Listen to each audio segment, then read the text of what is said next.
Steve Jobs, Elon Musk, Warren Buffett, Bill Gates, Ted Turner.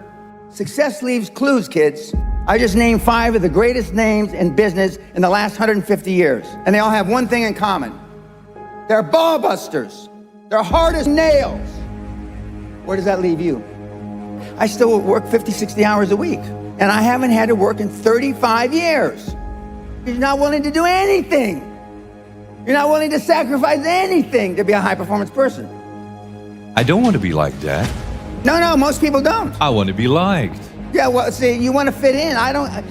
I'm the only speaker that you're ever going to hear that really, with all his heart, doesn't give a shit. If I leave here you liking me, I did something wrong.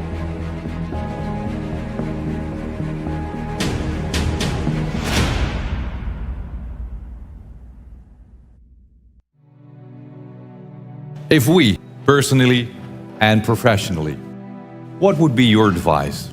What can we do? What is most important? Well, the most important thing is self-esteem. The people that we read about, the people that we admire, the Elon Musks, the Steve Jobs, the Warren Buffetts, etc., all have one thing in common. They have extremely high self-esteem. Of course, you've heard me say this before, self-esteem is built the first 7 or 8 years of life. And unfortunately, we're with our parents the first 7 or 8 years of life. Ergo, we don't have too much high self-esteem. But to build high self-esteem, and the way you build high self-esteem, if you're 25, 35, or 45, is to be around, surround yourself with other people that have high self-esteem. Show me your friends and I'll show you your future. And so you can reverse your childhood by who you associate with. How do you do that? Well, you find people that are where you want to be, but they're already there.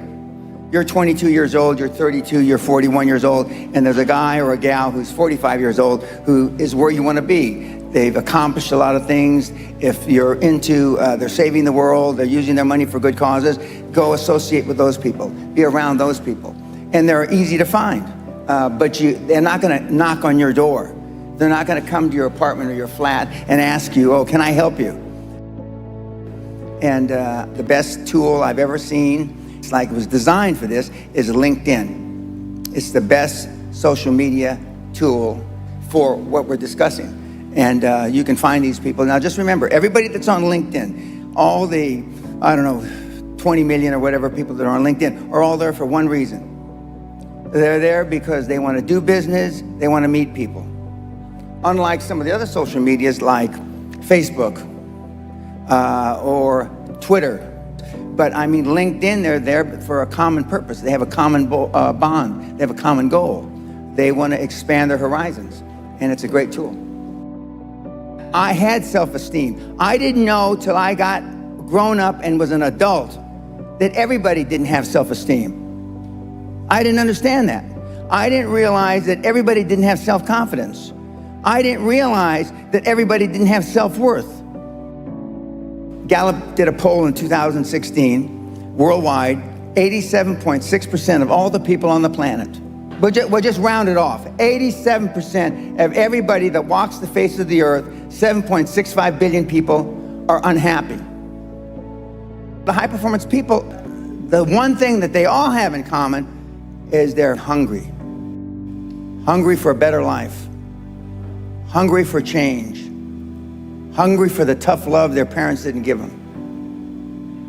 So is that what it needs? You have to be hungry, you need to feel the pain? Growth only comes through pain. No pain, no gain. It's the same in life. If love got the job done, you wouldn't need podcasts, you wouldn't need seminars. It doesn't. Tough love gets the job done. But being liked doesn't get you a raise when you're working for whoever you're working for. Efficiency, accountability. Most people that come to seminars are there because they weren't held accountable when they were growing up.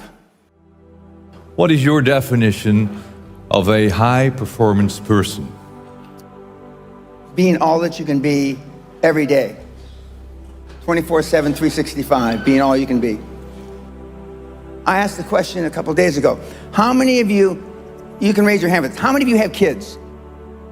Don't raise your hand now. How many of you would like to have your kids grow up just like your parents?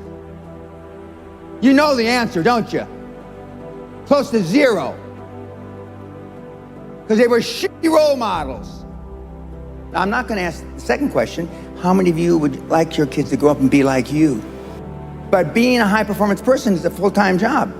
I'm like this when I wake up in the morning to brush my teeth. I'm like this when I brush my teeth before I go to sleep. I'm like this 24/7, 365, and I've been like this for the better part of 50 years. I'm always like this. I'm always pushing the edge of the envelope. But the sun is going to gobble up the earth in about between 7 and 11 billion years. Although I'm planning on living a long time, I'm not going to live quite that long. But just work hard. I don't know any other thing than hard work. And hard work is out of favor now. It just is. But I'm a dying breed. I'm a Neanderthal. I understand that. I'm sad to say that because I know it's a sad commentary for the human race.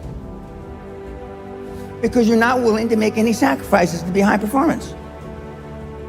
I still work 50, 60, I don't consider it work. I still work 50, 60 hours a week. And I haven't had to work in 35 years. So the bottom line, you're not willing to do anything. You're not willing to sacrifice anything to be a high performance person. It sounds strange in hindsight. I found making $450 million easy.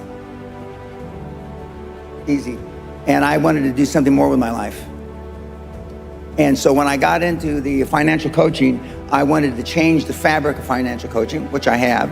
And I wanted to be known as and now that's what they call me, the greatest of all time. But this was just me flapping my mouth 25 years ago. Now I am the greatest of all time, vis-a-vis creating wealth through people like yourselves. And I wanted to leave that legacy. And I wanted people like, I'm from the barrio, I'm a real rough background, been in jail 5 times, did a lot of ugly things. But I'm glad it happened to me because I know what the other side, like some of you have never been kicked in the teeth. I know what it is to be kicked in the teeth and my teeth be on the pavement. I know what that feels like. I know the humiliation. Forget the pain, you get over the pain. I wanted the poor kids to understand that they had a methodology, there was a methodology used by one of them that was once poor and got in a lot of trouble. You can do it if you want to do it bad enough. The operative part of that little description is if you want it bad enough. Muhammad Ali, arguably one of the greatest fighters ever, he was talking shit since he was 14, 15 years old, I'm the greatest. Before he ever had a professional fight. My father said, if you've got something in your mind, it should come out of your lips. The squeaky wheel gets the grease. And you've been taught all your life not to ask. You've been trained, keep your head down, don't embarrass yourself, don't embarrass the family, don't say things that may not happen. And I do just the opposite. I tell you to set goals beyond your lifetime. I tell you to set goals as soon as humanly possible. When kids come to me, they want to make 1 million, 10 million, and then when they've made 100 million, they say, Mr. Pena, we would have never, ever dreamt that we could create 100 million until we met you. You will never exceed your highest expectation. You will never exceed your highest, craziest thought. Never. That's a guarantee. But kids, you can have whatever you want.